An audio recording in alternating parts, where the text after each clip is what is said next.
magsisimula na ang mga tune-up games ng ating Gilas Pilipinas starting from Turkey to Poland. At doon ay dala natin ang 11-man lineup na mayroong isang naturalized player. Yes, yun ay si Justin Brownlee.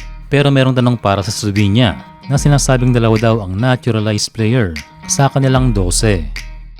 At pwede na nga ba itong sagot sa pag-localize ni Jordan Clarkson?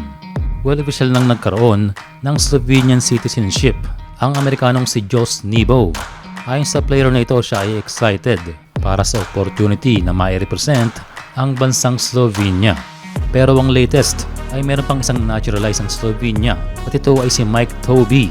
Pero ayon sa balita na si Nebo ang maaring mag-represent para sa Slovenia sa OQT. So yan ang dapat mangyari. Katulad sa atin na hindi pwedeng magsabay si Justin Brownlee at Jordan Clarkson. May lumabas na isang 12-man roster itong Slovenia at dalawa rito ay naturalized. Ang latest din ay nagkaroon sila ng tune-up kontra sa Lithuania na kung saan ay kanilang tinalo. Doon ay sabay naglaro ang dalawang naturalized. Pero ating chinek ang website ng Slovenian Federation. Doon ay merong 15-man pool itong koponan nila Doncic. So hindi pa sila 12. Tungkol naman kay Mike Tobey, isa rin itong American-born at noong 2021 lamang nakakuha ng Slovenian passport.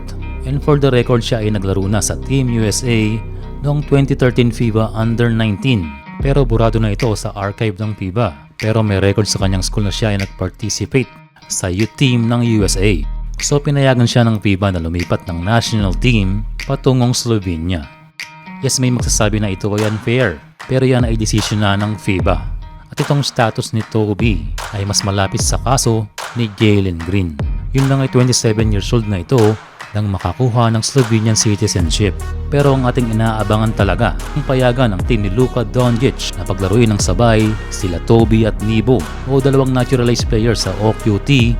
Yan ay isang butas na makakatulong para sa status ni Jordan Clarkson. Slovenia is a high-ranking team compare sa Pilipinas. Kaya ang tanong ay sino nga ba ang may mas kailangan para palakasin ng team. Pero sa lawak ng pulang Slovenia ngayon, ay expected na si Josh Nebo ang lalarong naturalized para sa Slovenia. Para naman sa ating kababayang si Jordan Clarkson, hindi katulad ng ibang naturalized sa kung saang bansa, si JC ay tunay na may dugong Pilipino. At hanggang sa ngayon ay makikita pa rin sa Google na mas kinikilala ng ating bansa ang bloodline at ito ay dapat mapatunayan. Kahit lampas pa ng 16 nagka-passport ang isang player, siya ay ituturing at makikilala na isang Pilipino o lokal sa FIBA.